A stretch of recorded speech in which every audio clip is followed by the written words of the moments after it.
Ku soo dhawaada saaxiibayaal janalkii Sheeko Magaal. Fadlan haddii aad janalka ku cusub tahay subscribe noo saar. Sheekada maanta aan wadno waa sheekadii la magac baxday silsiladii sixirka ahayd. Sidaan ayaynu ku bilaabanaysaa. Beri ayaa waxaa jiri jiray reer ku noolaa guri. Reerkaas waxay lahaayeen gabar yar, waxayna ka koobnaayeen hooyo iyo aabbo.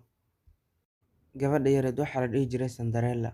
Cinderella hooyadeed iyo aabbaheed ayaa aad u jeclaa, waxayna ahayd kuwo kala kulanta jacayl iyo farxad aad u badan.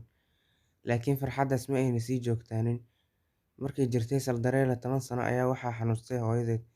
Kadib hooyadeed ayaa u wacday Cinderella iyada oo jiifta sariirta. Markii ay Cinderella u imaaday hooyadeed waxa ay siisay katiinkii ugu xirnaa dhuunteeda, waxayna ku dhahday gabadheeda katiinkan qaado, hana iska furin weligaa inta aad nooshahay. Cinderella hooyadeedna sidaa ayay ku dhimatay. Cinderella iyo hooyadeed aad ayay u murugeysnaayeen, waxayna ahaayeen kuwo mar walba taga hooyadood. Kadib Cinderella aabbaheed ayaa waxa uu guursaday islaan wadata 2 carruur ah, waxayna ahaayeen 2 gabdhood oo aad u dhib badan. Kadib Cinderella aabbaheed ayaa waxa uu u keenay Cinderella, waxayna ku noolaayeen hal guri. Cinderella aabbaheed ayaa maalintii dambe safray, waxa uuna Cinderella u macsalaameeyay, wuxuuna uga tagay islaantiisii. Cinderella iyo eedadeed waxa ay ahayd mid aad u dhibta. Kadib markuu aabbaheed baxay ayaa waxaa Cinderella ay bilowday eedadeed in ay ku shaqaysato. Waxa ay waraabin jirtay beeraha, waxa ayna cuntada siin jirtay faraska. Dharkeeda ayaa ahaa kuwo aad u wasakhaysan oo googo'an. Eedadeed ma ay gadi jirin dhar, mar walbana way ku shaqaysan jirtay. Waxa ayna cuni jirtay cuntada ka soo harto. Haddii ay aragto iyadoo cuntada ka hor cunaysa eedadeed, waxaa Cinderella 2 gabdhood ee eedadeed dhashay ku qaylin jireen, waxayna ahaayeen kuwo mar walba ku shaqaysta. Cinderella mar walba waxa ay dhaqi jirtay dharka, waxaana u imaan jiray mar walba Rayaan. Waxa uu ahaa midka kaliya ee la dheela, waxayna ahaayeen deris. Mar walba ay Cinderella hesho firaaqo, waxay la dheeli jirtay Rayaan, waxayna ahaayeen kuwo faraxsan ilaa ay heerkaas ku weynaadeen. Cinderella oo dhaaminaysa biyo ayaa maalin maalmaha ka mid ah Rayaan waxa uu weydiiyay, maxaad u dhaamisaa biyaha mar walba, soo shaqaale uma joogaan gurigeena? Cinderella ayaa ugu jawaabtay, maalintii uu baxay aabbahay ilaa hadda shaqaalooyinkii dhan waa la ceyriyay, aniga ayaana shaqeeyo. Guriga dhan aniga ayaa qabta hawshiisa, mana jiro qof i caawiyo. Rayaan ayaa dhahay, eedada waa mid aad u xun, waxaan heli doonaa waddo aan adiga kugu guursado si aad uga soo dhex baxdid dhibaatadaas. Laakiin Cinderella eedadeed ma ogoleen in ay la joogto Rayaan. Markii ay aragtay isagoo la joogo waa ay ka soo ceyrin jirtay, waxayna ku dhahday gurigan dambe haddaad u imaado waa lagu dili doonaa. Maalin maalmaha ka mid ah ayaa boqorku waxa uu soo sheegay in uu wiilkiisa guursan doono, waxa uuna u wacay gabdhihii magaalada oo dhan si uu uga helo gabadhii uu guursan lahaa. Gabdhihii joogay magaalada ayaa kulligood faraxsanaa, waxayna rajeynayeen inay noqdaan gabadhii uu boqorku wiilkiisa guursan lahaa. Cinderella eedadeed ayaa maqashay in boqorku uu guursan doono gabar, la iskuguna wacay gabdhaha magaalada oo dhan. Kadib way soo baxday, waxa ayna ku fikirtay qofka ay ku dari lahayd, waayo waxay rabtay inay hesho lacag aad u badan. Waxayna ku fikirtay in ay ku darto Cinderella si ay u qaadato lacag. Markii ay soo gaartay gurigeeda ayaa waxay u imaaday Cinderella oo hagaajinaysa guriga. Markii ay u imaaday ayaa waxa ay ku dhahday, waa in aad tagtaa xafladdaas si aad u soo guursato boqorka wiilkiisa, waayo waxaan u baahanahay lacag aad u badan. Gabdhahayga ma qurxana, adiga ayaa qurxan, waa inaad baxdaa si lagugu soo daro.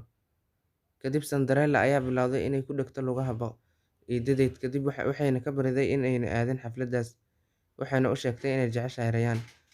Balse Cinderella eedadeed ayaa ka diiday, waxa ayna ku dhahday haddii aad bixi weyso aabbahaa ayaa halis galayo. Cinderella waxay u ogolaatay hooyadeed daraaddeed. Kadib eedadeed ayaa ku amartay gabdhaheeda inay Cinderella diyaariyaan, ayna ka dhigaan mid qurux badan si ay u aado xafladdii. Waxayna bilaabeen inay siiyaan toobabka kuwa ugu quruxda badan, waxayna u xireen toobkii wayna ku qasbeen. Kadib waxay bilaabeen inay u mariyaan make-up, waxayna ka dhigeen mid qurux badan si ay u aado xafladda. Cinderella waxaa bannaanka ku sugayay Rayaan.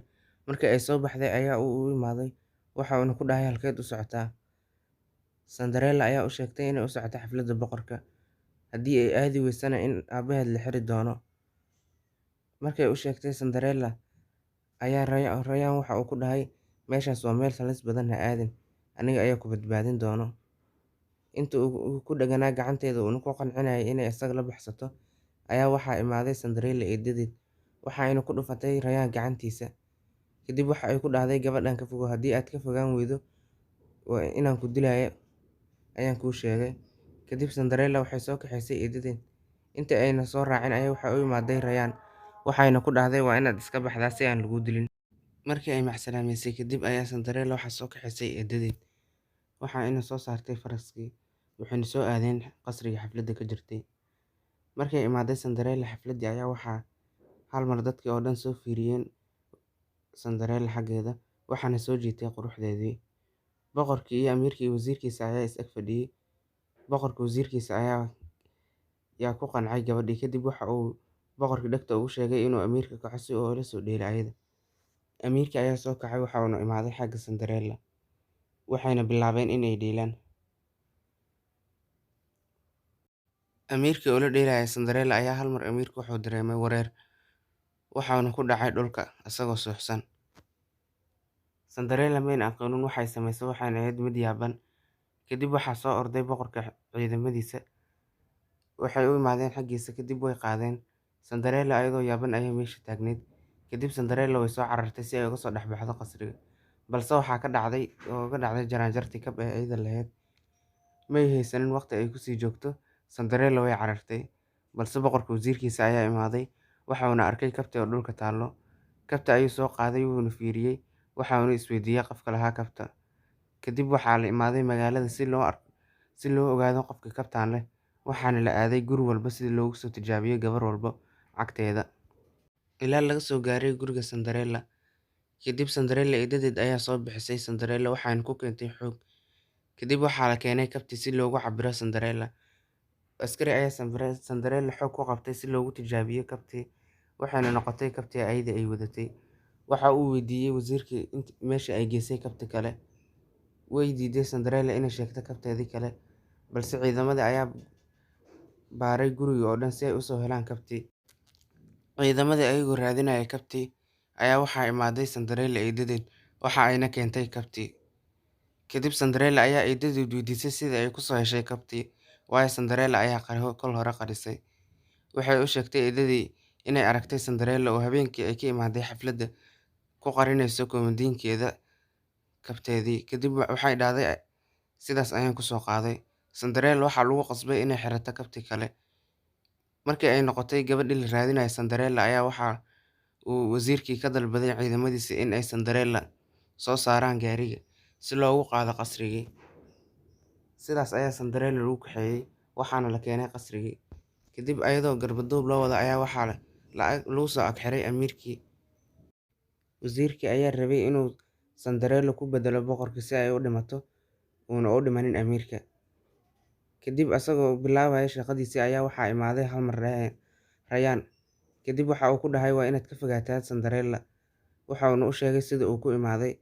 Rayaan ayaa markuu arkay gaarigii Cinderella lagu waday, wuxuu soo daba raacay ciidankii iyo wasiirkiisa, sidaas ayuuna ku imaaday qasriga. Markii uu arkay Rayaan Cinderella oo xirxiran ayaa isagoo xanaaqsan waxa uu soo weeraray wasiirkii, balse intuu wasiirka soo gaarin ayaa wasiirka wuxuu adeegsaday awooddiisii. Kadib Rayaan dhulka ayuu ku dhacay isaga oo suuxsan. Cinderella ayaa iska furfurtay xariggii, waxayna u soo orday dhanka Rayaan. Markii ay Rayaan ag imaaday ayaa waxay aragtay Rayaan oo suuxsan. Kadib waxay bilowday inay boqorkii canaanato, waxayna ku dhahday maaha inaad na dhibaatayso, awooddaadana aad u isticmaasho si qalad ah. Kadib wasiirka ayaa adeegsaday awooddiisa oo dhan si uu uga aarsado Cinderella. Markii uu bilaabay inuu soo weeraro ayaa Cinderella katiinkeedii waxa uu bilaabay inuu difaaco awooddii boqorka. Wasiirka awooddiisana asaga ayay ku soo noqotay, waxa uuna noqday mid daciif ah. Kadib ayuu bilaabay inuu qayliyo, waxa uuna dhahay, sideed adiga oo saan u yar igu jebin kartaa oodna ku burburin kartaa qorshihii aan lahaa oo dhan. Kadib waxa uu bilaabay inuu Cinderella u soo weeraro si waali ah. Kadib katiinka Cinderella ayaa waxaa ka soo baxday awood aad u badan, waxayna soo gashay seefteedii. Cinderella ayaa seefteedii ku soo weerartay wasiirkii. Kadib ayaa hal mar wasiirkii dhulka ku dhacay wuuna baaba'ay. Kadib waxaa soo kacay amiirkii, wuxuuna noqday mid aan weli wax ku dhicin oo kale. Waxaana caddaatay inuu ahaa wasiirkii mid khiyaamo badan, waxaana sidaa u sameynayay si uu u noqdo isaga boqorka. Cinderella ayaa u imaaday Rayaan wayna soo toosisay si ay u daaweyso. Kadib boqorkii ayaa markay u sheekaysay Cinderella aad uga xanaaqay eedadii, wuxuuna amray in eedadii xumeed lagu rido xabsiga. Kadib Rayaan iyo Cinderella ayaa isguursaday. Tanina waxa ay ahayd qisadii labaad ee Cinderella. Qisadeena halkaas ayay ku dhammaatay. Sidaas iyo nabadgelyo.